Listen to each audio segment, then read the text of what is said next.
Hi, I'm Marlene, and today on Gardening the Organic Way, we're going to talk about how to make compost and how to turn it on Gardening the Organic Way.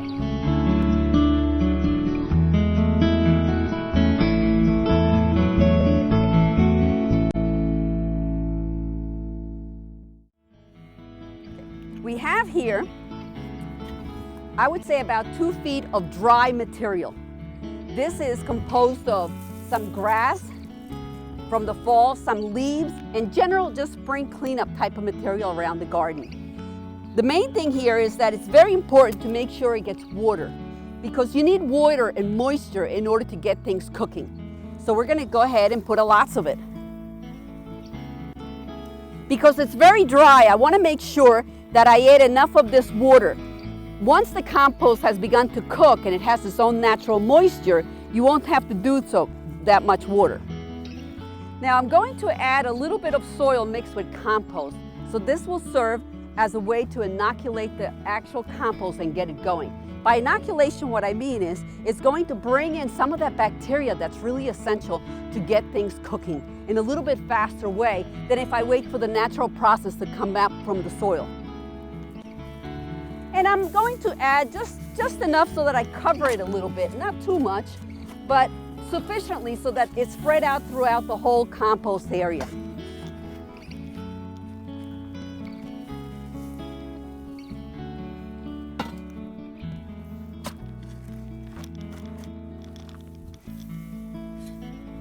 Okay.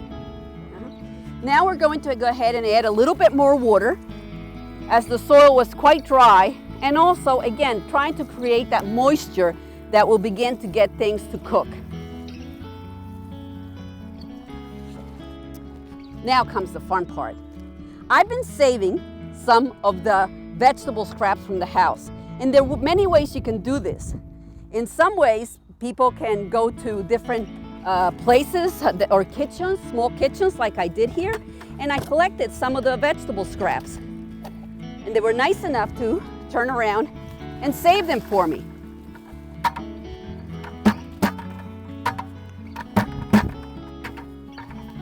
Look how colorful they are, but they're just the rinds and the peels from different vegetables, and they're very useful.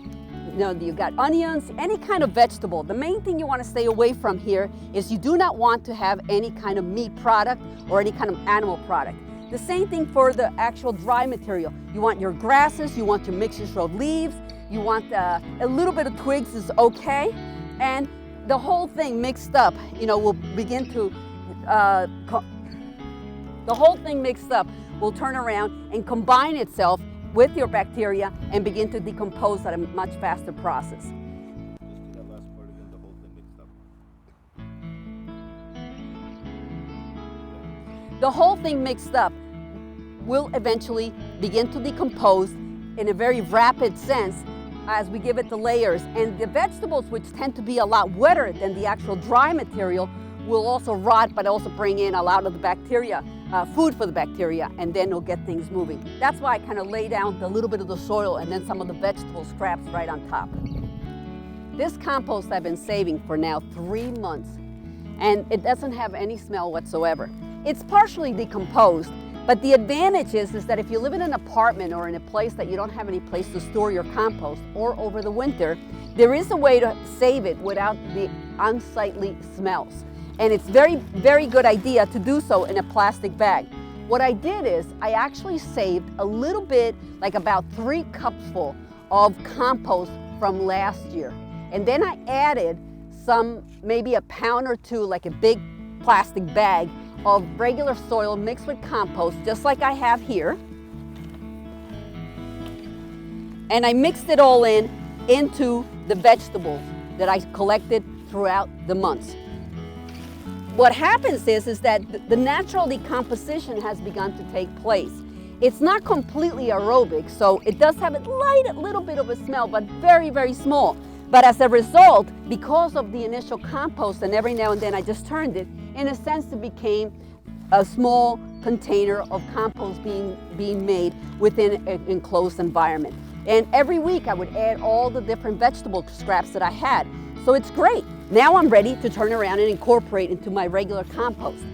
In turn, this same amount of material was saved over a 3-month period. And you can see that it looks kind of funny and funky. And trust me, it smells funky. But at the same time, I did not add any compost or anything to get it to begin the cooking process. I do have here some coffee grinds. I have eggshells, which you can easily turn around and just, crush and incorporate. And I have all kinds of vegetables at the same way, but in a rotting stage. As you can see, most of the material here is already partially decomposed. A lot of things have already begun to decompose by the mere fact that I added it, like the starter solution, with this compost over the past 3 months. And things have begun to cook, and you can see the difference, in terms of the material already being partially, soiled or partially decomposed without any smell whatsoever. I really have no smell on this material, and it's fantastic.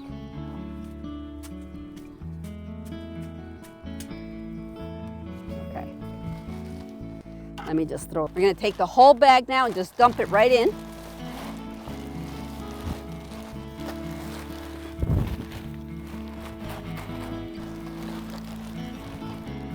Okay, so now we have our second layer.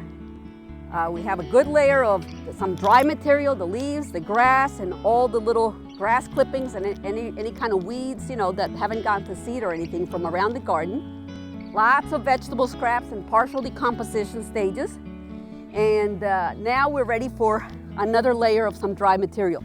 At this point, we can either add some dry leaves from the fall that we may have saved in different garbage bags and create another layer, or maybe some more grass or whatever other material we can find.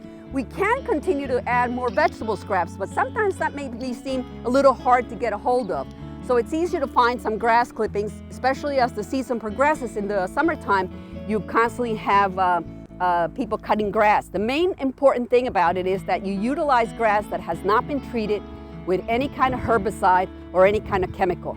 The moment that you introduce this, that's it. That's the end of your compost, because all that chemical will turn around and kill the different bacteria and fungi that are working for you to decompose all this material. It's very important to note that if you're using any kind of grass clippings from your neighbor's yard, that you know whether there has been any kind of herbicide or fungicide or any of the chemicals used on it. Because if they have used it, then you do not want to turn around and use those garden clippings. Otherwise you'll kill all the bacteria that you're utilizing here to decompose the whole process. And you're trying to create an organic type of mixture which needs this bacteria, needs this fungi, and cannot tolerate any kind of chemical whatsoever. At this point, I'm going ahead and add some more soil with a little compost mixture on top of the vegetables, just to keep the smells a little down, and also to increase the amount of bacteria that I have in here to help in the decomposition process. It helps tremendously because if you have a strong smell, you're likely to attract animals, and we definitely want to avoid this at all costs. So it's a good idea to add it and kind of cover up the smell and hides it before you add your continuous other layers of it. At this point, I'm going to add some of last year's compost. And the reason for that is because I know that this has a lot of the mycorrhiza, fungi, and bacteria that we need for this compost to brew correctly. So by adding this, it will just help get the whole thing going. And that way you're not relying on just the soil and the different bacteria from the actual soil that we have the compost sitting on. But this is something that I know has a lot of this really good fungi that will get this thing cooking. If you don't have any compost available in the spring, what you find readily available is the little packets that they sell of worms castings in order for people to go fishing and they have worms. Well, you take those packets after you remove the worms, or not, and just throw them right in your compost and get them working for you immediately.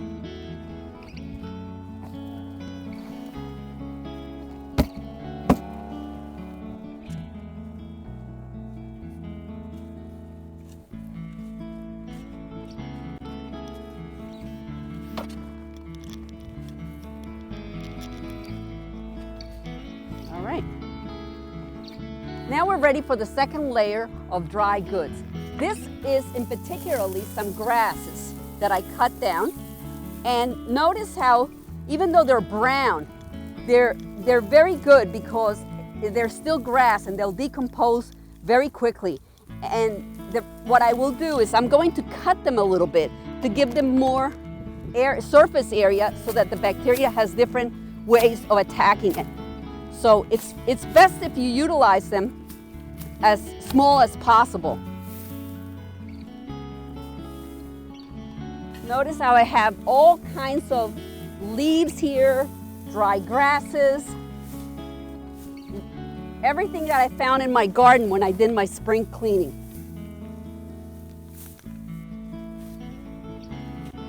It's a really good idea to have a really good pitchfork.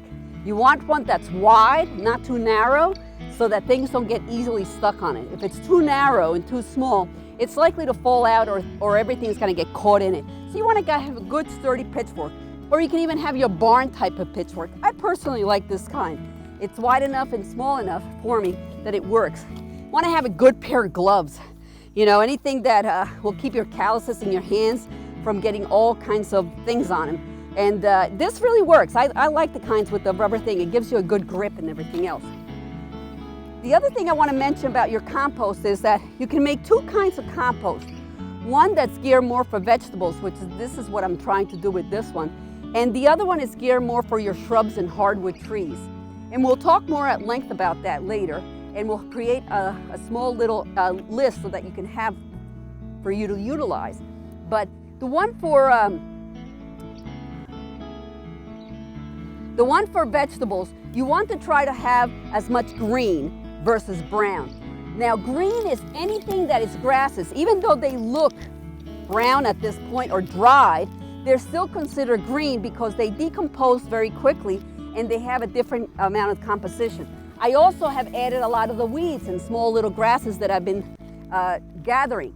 Any kind of vegetable scrap is also considered green. So the more green you have, the more that it'll create a medium that is neutral in pH and suitable for vegetable gardening. If you go more with the leaf or the browns, which is your dry leaves, your brown leaves, those, then it creates more of a little bit slightly acidic, which is very beneficial for hardwood trees and some shrubs. So this is good for vegetables, annuals, some perennials, and anything that you grow within your garden on a regular basis.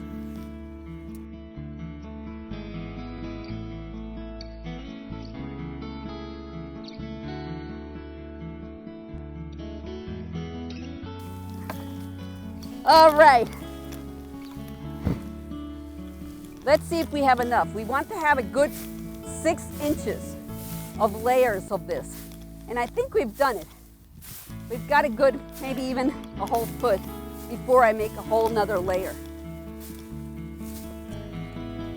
I also want to go ahead and once again add a little bit of water since this is a very dry layer that we have here.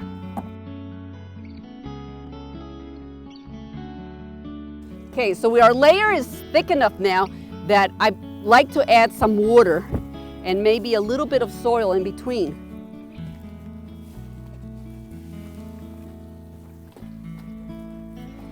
Remember, the reason we want to add water is because the bacteria and the fungi need actual moisture in order for it to grow. So this is what we're doing by adding the moisture. It's giving them a little bit of an edge in order for their growth and creating a perfect medium for them.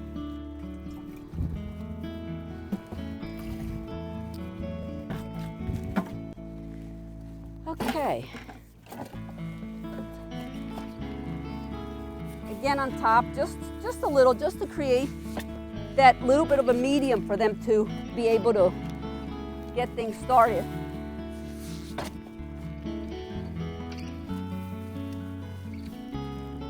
All right.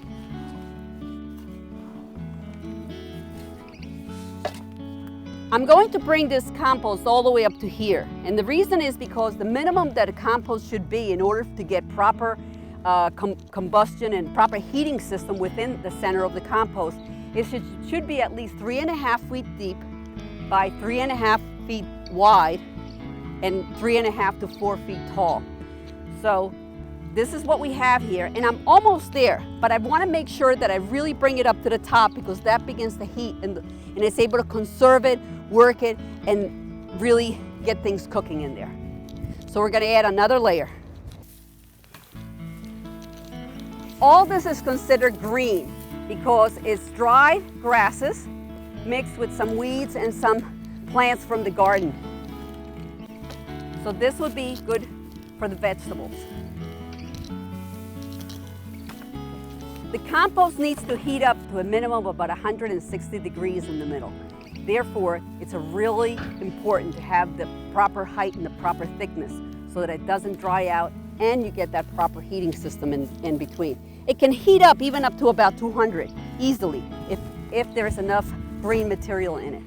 Pieces are a little big, the grasses, so I'm definitely going to cut them, make them smaller, create more of a surface area.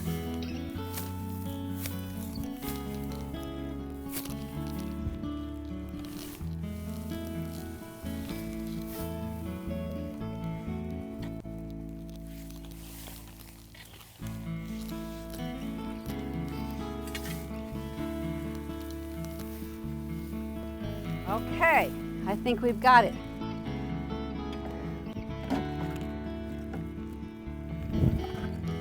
I'm gonna put a little bit of water now, and then we got the right height, but we want to make sure we have the proper moisture.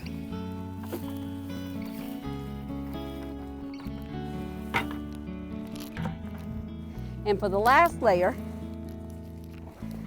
I always recommend using a little bit of soil. Just kind of keep things, covered. It also helps to prevent any dryness, and it'll start the process going that much better.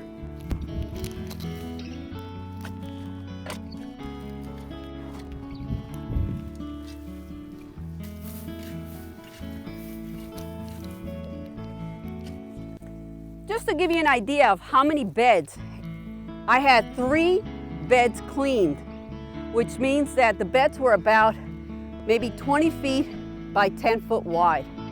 That's how big the beds were in order for me to generate this much waste from them and be able to create this compost. I saved up some vegetable scraps for about 2 weeks, plus whatever I had saved up during a 3-month period in order to show you what can be done over the winter months while you have it in a bag or in some type of container with some compost in it.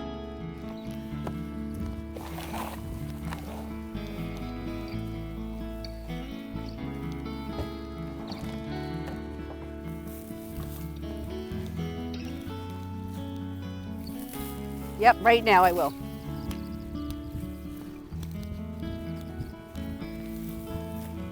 Sometimes it's a good idea to put a tarp over it just to prevent it from getting too wet and consequently lowering the heating system that will take place. But if not, it's okay to leave it like that and let it be. It's also to some degree it's beneficial to have it in the shade so it doesn't dry out as quickly. But if nothing else, then it's okay. Just put it in the sun. I will come back and put a slight tarp over it. Now let's move forward in time 2 weeks so you can begin to see how quickly the compost works. And a compost like this in 2 weeks from now will be of almost half the size. So let's do that right now and go check it out. Okay, this compost was started 2 weeks ago, and today we're going to turn it. When I first started this compost, it was actually up to here, which is about a little bit over 4 feet. And notice how it's a good 4 feet wide. And you need this kind of depth as well as height in order to create like a combustion, the heat to come in and to really be able to cook this compost. But it's very important to also turn it, because if you don't turn it, it becomes anaerobic, which means without oxygen, and then it begins to smell like rotten eggs, and we don't want that. So by turning it, you're aerating it, and you're also allowing the top layers to go on the bottom and consequently have the opportunity to decompose while what's inside gets all turned around. So we're going to be doing a little bit of this work right here. Notice how already you can see some layers of soil being made in the middle of it. And in a sense, it's already beginning to cook. There's a process that's already begun in the middle. And this will take some time to turn it. And what I have set up here is a 3-bin system. The first bin is where I start my compost, and then consequently I flip it over to the second bin. It's a little lower because I don't need as much height. This was almost 5 feet at the beginning, and here we're probably going to come down to about the same height. It gives me the opportunity to then start a whole new compost and be able to work with a whole new mixture. And by the time I get to the third bin, I have a pretty much finished product. It'll be ready to then be applied to your garden within a week or so, and we're ready to go. If you use this 3-bin system and you turn it every 2 weeks at most, you should have compost ready within 6 weeks. This is Marlene, and this ends today's episode of Compost Making and Gardening the Organic Way.